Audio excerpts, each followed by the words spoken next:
ఇప్పుడు డాల్బీలో ఇప్పుడు కూడా మన టికెట్స్ దొరకట్లేదు డాల్బీలో. అండ్ అందరూ డాల్బీలో చూడాలి అనుకుంటున్నారు. And 4DX full. ఇప్పుడే ప్రభాస్ అన్న కూడా జస్ట్ ఇప్పుడే ఫోన్ చూసుకున్నా, మెసేజ్ సినిమా చూస్తే చాలా బాగుంది అని మెసేజ్ పెట్టారు. సో ఇట్స్ ఆల్ దట్ అండి. నేను ఇంతవరకు బయటికి రాలేదు, ఎప్పుడు ఇంటర్వ్యూస్ ఇవ్వలేదు. సో ఆడియన్స్ నేను ఎవరో తెలీదు.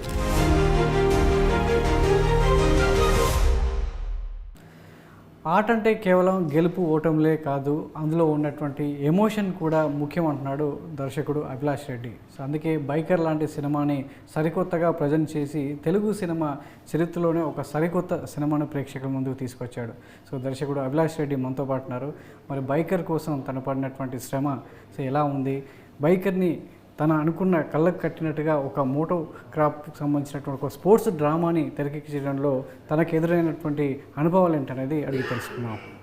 అభిలాష్ గారు నమస్తే అండి. నమస్తే అండి. నమస్తే. అసలు ఏంటి మీ ధైర్యం బైకర్ని ఈ స్థాయిలో తీసుకురావడానికి? అసలు ఏంటి మీ ధైర్యం?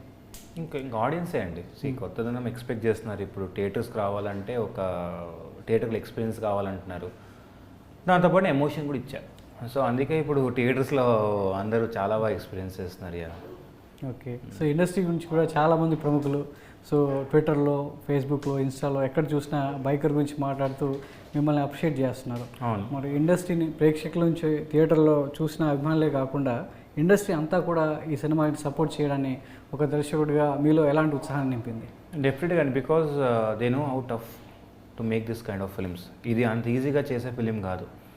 అందుకే నాకు అందరు అంతమంది సపోర్ట్ చేశారు. ఇప్పుడే ప్రభాస్ అన్న కూడా జస్ట్ ఇప్పుడే ఫోన్ చూసుకున్నా, మెసేజ్ సినిమా చూస్తే చాలా బాగుంది అని మెసేజ్ పెట్టారు. సో ఇట్స్ ఆల్ దట్ అండి. ఇప్పుడు అల్లు అరవింద్ గారు కానీ, సిద్ధు గారి హీరో కానీ, నాగార్జున గారు కానీ, అమలా మ్యామ్ కానీ. ఇప్పుడు అమలా మ్యామ్ ఎప్పుడు ఇంటర్వ్యూ చేయని ఈ సినిమా కోసం నేను చేయాలి అభిలాషని వచ్చి చేశారు.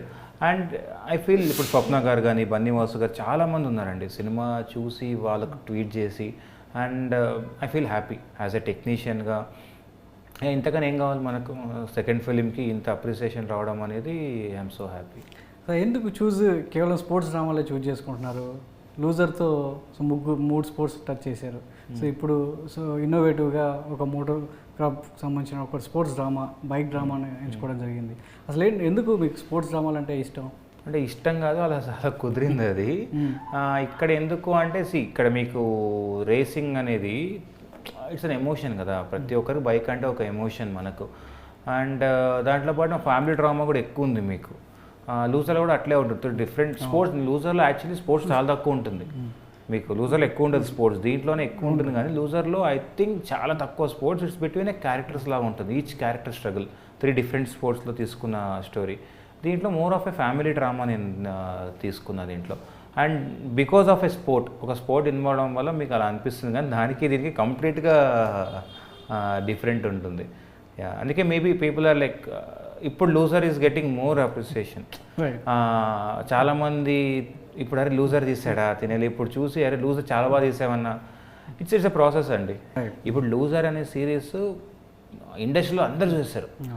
ఇప్పుడు ఏదైతే వచ్చిందో రికగ్నిషన్ అప్పుడు అదే వచ్చింది, మళ్ళీ గుర్తు చేసుకుంటున్నారు.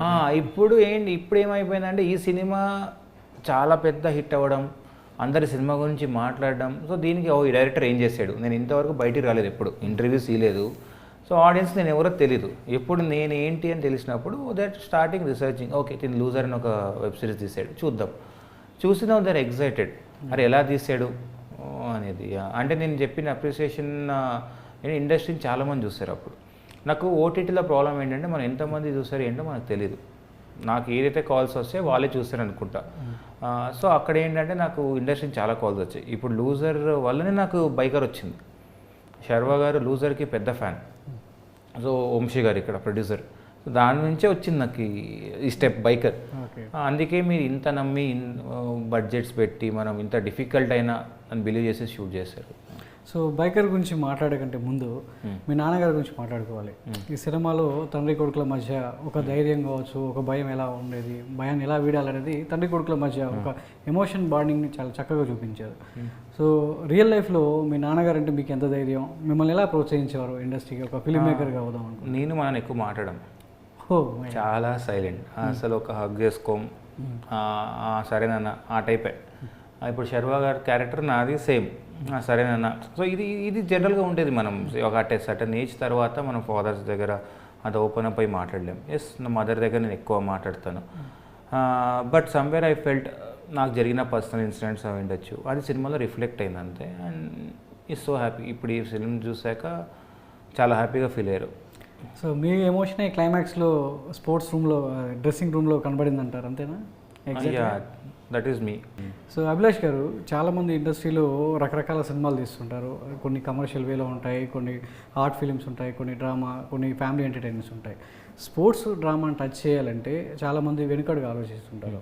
సో ఇది పండుతుందా, మన తెలుగు ఆడియన్స్ దీన్ని ఎంకరేజ్ చేస్తారా లేదనేది ఒక సందేహం కావచ్చు, ఒక అనుమానం ఉంటుంది. సో మీరు ఇందాక అన్నట్టు ప్రేక్షకులే ధైర్యంగా ఈ సినిమా చేశాను అంటున్నారు. ఇది అటెంప్ట్ చేసేటప్పుడు మీలో కలిగినటువంటి ఆందోళన కావచ్చు, మీలో కలిగిన సంఘర్షణ ఏంటి? అంటే ఇది స్పోర్ట్ కొత్త, ఎలా తీసుకుంటారని ఒక చిన్న భయమే ఉండేది. కానీ బట్ వీ వేర్ కాన్ఫిడెంట్. లక్కీగా ముందు సినిమాలు రావడం, ఇంకో జానరస్ రావడం స్పోర్ట్స్లో, అది ఎంకరేజ్ చేయడం. ఐ వాజ్ లైక్, నాకు నేను 2000s ఉన్నప్పుడు, ఎర్లీ 2000s సై అనే మూవీని ఎంకరేజ్ చేశారు. అప్పుడు మనకి అప్పుడు ఇంత యూట్యూబ్ లేదు, ఆ స్పోర్ట్ చూడాలంటే ఓన్లీ ESPNలోనే ఎక్కడో చూడాలి. బట్ నవ్వు ఇప్పుడు people are aware of it. Bikes race కానీ అంతా అవేర్. బెంగళూరు డేస్లో చిన్న సినిమా వచ్చింది, మలయాళంలో మూవీ వచ్చింది. నేను కూడా ఆ సినిమా థియేటర్ చూడలేదు, కానీ నేను ఓవర్ ద OTT చూస్తాను. So people are aware of that sport. ఈ స్పోర్ట్ ఉంది అని ఒక చిన్న అవేర్ ఉంది.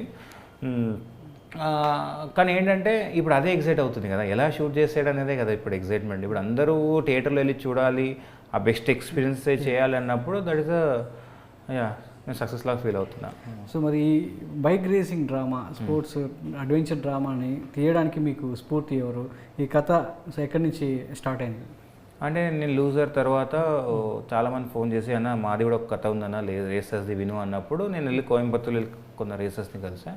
ఐ ఫెల్ట్ చాలా నాకు ఎంగేజింగ్ అనిపించింది. ఎక్కడ ఎంగేజింగ్ అంటే, మీకు రేస్లో చాలా టఫ్ ఉంటుందండి. రేస్ చేసేటప్పుడు చాలా మెంటల్గా, ఫిజికల్ టఫ్ ఉండాలి. బట్ ఫ్యామిలీ దగ్గరికి వచ్చాక చాలా సెన్సిటివ్ పీపుల్ వాళ్ళు. నాకు కాంట్రాస్ట్ ఎమోషన్ దొరికింది. అట్లా నేను రీసెర్చ్ చేసుకొని ఇప్పుడు నేను డ్రామా చాలా బాగా రాస్తా. అంటే నేనంటే నాతో పాటు టీం కూడా ఉన్నారు, రైటర్స్ భరద్వాజ్ అండ్ శ్రవణ్ ఇద్దరు కూడా ఉన్నారు. ఇప్పుడు నేను అంటే నా టీం లాగా, I'm not the single. So అక్కడ నాకేంటి, యాక్షన్ డ్రామా బాగా రాస్తా అని యాక్షన్ నాకు దొరికింది. ఒక స్పోర్ట్ ఒక చిన్న థ్రిల్లింగ్గా ఉంటుంది. సో బ్లెండ్ అయ్యి ఉంటే చాలా బాగుంటుంది థియేటర్కి అని చెప్పి అలా స్టార్ట్ చేశాను. సో ఇందులో ఒక మంచి డైలాగ్ కూడా రాశారు. సో భయం అంటే తప్పు కాదు, భయానికి లొంగిపోవడం తప్పు అని. సో ఎప్పుడన్నా అనిపించిందా ఈ జర్నీలో, ఈ బైకర్ జర్నీలో? లేదండి, మేము ఎక్కడ భయపడడం అనేది ఈ సినిమాలో ఎక్కడ లేదు. బికాజ్ మీరు చూసే శర్వానంద్ గారు కూడా ఇది బెస్ట్ ఫిలిం అంటున్నారు. ఎంత హార్డ్ వర్క్ చేశారు, 23 kgs ట్రాన్స్ఫార్మ్ అయ్యారు. అంటే అప్పుడు అక్కడ దాని కష్టం పోలిస్తే నాదేంటండి, నేను ఓన్లీ షార్ట్ ఎగ్జిక్యూట్ చేయాలి అంతే కదా. సో నాకేమలా అనిపించలేదు. అసలు ఏంటి, మొత్తం శర్వానంద్ని మొత్తం మార్చేశారు ఈ సినిమాతో. సో తన వ్యక్తిగతంగా, ప్రొఫెషనల్ లైఫ్లో ఎప్పుడు మాట్లాడని విధంగా మాట్లాడుతున్నారు. థియేటర్కి వెళ్ళి పాదాభివందనం చేస్తున్నారు. ఆ విజువల్ చూస్తే అసలు న్యూ శర్వానంద్ కనబడుతున్నారు. ఇండస్ట్రీ మొత్తం కూడా, ఆడియన్స్కి కాదు ఇండస్ట్రీ కూడా శర్వానంద్ కొత్త రకమైన లుక్తో చూస్తుంది. సో ఆ మార్పు సో మీ వల్లే అంటారు, ఏమంటారు? అంటే నేను షాక్ అయ్యా బేసిక్గా, ఇంత అగ్రెషన్గా శర్వానంద్ చేయడం, మార్కెటింగ్.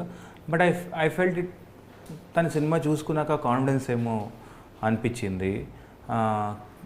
ఐ డోంట్ నో అండి, ఐఎమ్ ఆల్సో లైక్, ఏంటి ఆ కాన్ఫిడెన్స్ ఈ సినిమాలో అవుతాను అంటే, బికాజ్ చూశాడండి స్ట్రగుల్. ఈ సినిమాకి పడ్డ కష్టం మనందరం చేసింది. బికాజ్ రేసింగ్ షూట్ చేయడం it is not an easy task. ఇది ర్యాండమ్గా మనం కెమెరా పెట్టి షూట్ చేయని సీక్వెన్స్ కాదు, ఇది చాలా ప్రీ వర్క్ చేయాలి. అందుకే is like coming out aggressive అనిపిస్తుంది. సో మీరు మాట్లాడుతూ ఒక సందర్భంలో శ్యామ్ కొఠారి గురించి ప్రస్తావించారు. అవును. సో ఇండియన్ బైక్ రేసర్, అసలు శ్యామ్ కొఠారి గురించి మీరు రీసెర్చ్ చేసిన విధానం ఈ సినిమాకి ఎలా ఉపయోగపడింది? ఆయన్ని మళ్ళీ వెలుగులోకి తీసుకురావడానికి ఈ సినిమా ఎంతవరకు మీకు దోహదపడుతుంది? అంటే నేను క్యారెక్టర్ చెప్పాను. బికాజ్ ఇప్పుడు శ్యామ్ కొఠారికి ఉన్న గుర్తింపు, కపిల్ దేవ్కి ఉన్న గుర్తింపు శ్యామ్ కొఠారి గారు కూడా రావాలి అనేదే మన రాజశేఖర్ గారి గోల్, మోటివ్. అండ్ నేను దాని గురించి రీసెర్చ్ చేశాను. మేము వెళ్ళి ఫోన్లో కలిసాము, మన ఫోన్లో మాట్లాడాము, కలిసాము, బ్యాక్గ్రౌండ్ చెక్ చేసుకున్నాం. అప్పట్లో 90s ఇండియన్ మోటోక్రాస్ ఎలా ఉండేది, what are the challenges that you people face while racing the bike. So అలాంటి రీసెర్చ్ కోసం మేము సార్ని కలిసి చాలా తనతో మాట్లాడినప్పుడు అయిపోయింది, అరే ఎంత కష్టం వీళ్ళకు రికగ్నిషన్ లేదే అనిపించింది. అప్పుడు అదే these are the incident that inspired me to write this story. Okay, ఆ స్టోరీ అంటే ఆయన స్ఫూర్తితోనే రాజశేఖర్ పాత్ర డిజైన్ చేశారా? అవును, అంటే ఆయన స్పోర్ట్ అంటే it is not inspired from his character, but just example చెప్తున్నా, క్యారెక్టర్ ఆర్క్ కానీ అవన్నీ తన నుంచి నేను అంటే I wanted to dedicate him. So Kapil దేవే కాదు, శ్యామ్ కొఠారి కూడా ఉన్నారు మన దగ్గర అనేదే ఇట్స్ మై మోటివ్ అంటే. ఇలాంటి రేసింగ్, ముఖ్యంగా ఇలాంటి రేసింగ్ సన్నివేశాలు తీయాలంటే చాలా గట్స్ కావాలి, ఎంతో పేషెన్స్ కావాలి. సో మరి మీ సినిమా బైకర్కి సంబంధించి రేసింగ్ సన్నివేశాలు తీసే సమయంలో మీరు ఎదుర్కొన్నటువంటి ఛాలెంజ్ ఏంటి? ఇండోనేషియా దాకా వెళ్ళారు, ఆస్ట్రేలియా నుంచి, వివిధ దేశాల నుంచి రేసర్స్ కూడా ఇందులో ఉన్నారని చెప్పారు. సో వాళ్ళతో రేసింగ్ సన్నివేశాలు తీయడంలో మీకు ఎదురైనటువంటి ఛాలెంజెస్ ఏంటి? మీకు రేసింగ్లో బిగ్గెస్ట్ టఫ్ ఏంటంటే ఆఫ్ హెల్మెట్ యూజ్ చేస్తాం మన 90sలో. మీకు రేస్ చేస్తున్నప్పుడు టఫెస్ట్ ఛాలెంజ్ ఏంటి? Safety. Okay, there is no protection. మీరు ల్యాండ్ అవుతే డైరెక్ట్ హెడ్ మీనే ఉంటుంది and it's half helmet. And మనకు మీరు రేస్ చూస్తారు కాబట్టి ఓపెనింగ్ రేస్లో బాగానే ఉంటుంది, దాంతోపాటు స్కిడ్స్ ఉంటుంది అండ్ రేసింగ్ ట్రాక్ మళ్ళీ వెట్టుకుంటుంది. సో ఇలాంటిది షూట్ చేయడం అనేది అంత ఈజీ కాదు. అండ్ అదే కాకుండా క్లైమాక్స్లో మీకు డిఫరెంట్ టెరైన్ ఉంటుంది. సో ఆ టెరైన్లో కూడా 4-stroke బైక్స్ యూజ్ చేస్తే పవర్ ఎక్కువ. చాలా యాక్సిడెంట్స్ జరిగాయి మాకు. అండ్ ఇప్పుడు జరిగినప్పుడు we have to halt the shoot because వాళ్ళు స్టంట్ రైడర్స్ కాదు, దే ఆర్ రియల్ రేసర్స్. వాళ్ళు ప్రేమతో చేస్తున్నారు ఈ సినిమా. అంటే ఒక మా బైకింగ్ అనే ఒక స్పోర్ట్ని ఒక అతను వచ్చి అంటే చూపిస్తున్నాడు ప్రపంచానికి అనే ఒక మోటివ్తో వాళ్ళు వచ్చి రేస్ చేస్తున్నారు. వాళ్ళకి actually we not doing an Indonesian film, we are doing an Indian film. Okay, వాళ్ళు మనకు సపోర్ట్ చేశారు. అండ్ ఇక్కడ బిగ్గెస్ట్ ఛాలెంజ్ ఏంటంటే కమ్యూనికేషన్. అంటే మనం ఇప్పుడు స్టంట్ రైడర్స్ అనుకోండి, మనం చెప్పచ్చు సార్ షార్ట్ ఇది ట్రెండ్ అని, అక్కడ మనం చెప్పలేము అట్లా. అండ్ వాళ్ళు రియల్ రేసెస్, మనం అంత ప్రెషర్ పెట్టి చేయి అని చెప్పలేము.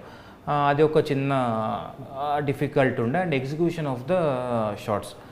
ఇప్పుడు నేను ఒక ల్యాబ్ తీయాలంటే I should record lot of footage for it. దాంట్లో మళ్ళీ నేను క్లోజప్స్ చేయాలంటే డ్రామా ఏంటి, మీకు రేస్ అనగా ఏదో వైట్స్ పెట్టేసి నేను చేయలేదు మీకు.